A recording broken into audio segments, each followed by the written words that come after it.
A jobs bloodbath. Time and again, labour unions warn of massive job losses on the horizon. Not even a month of this year has gone and their predictions are coming true. Massmart, Telkom and several mining companies have all started the process to retrench. Now, the Cosatu General Secretary, Bheki Ntshalintshali, speaks to us now about this jobs bloodbath that is on the horizon. He joins us from our Pretoria studios.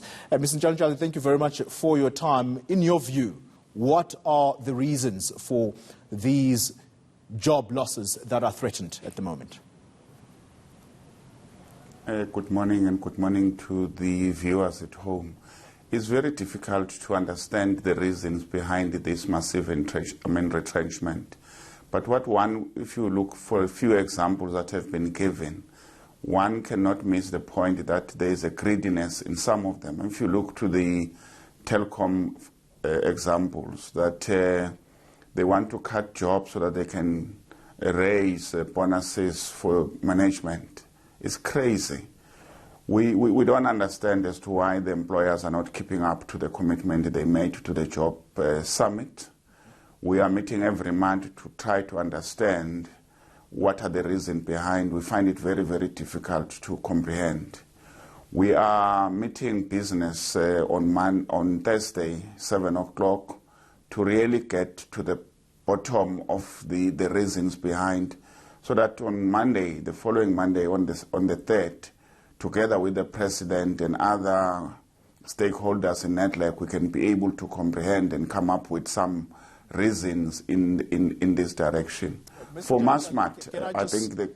Can I just interrupt you there and perhaps give you what at least the mining companies are pointing to as the reason for the job threats, and that is that the price of electricity is fast becoming unaffordable for them.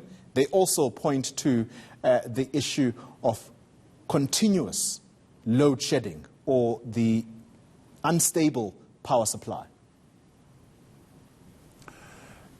It might be correct, the question of nobody will dispute the issues of load shedding and the impact it has. That's why we've taken the campaign as Cosatu and we're lobbying other trade unions in the network schools as we're meeting today to have a campaign that says let's save Eskom, because if Eskom collapses, all the economy and all the efforts will come to zero.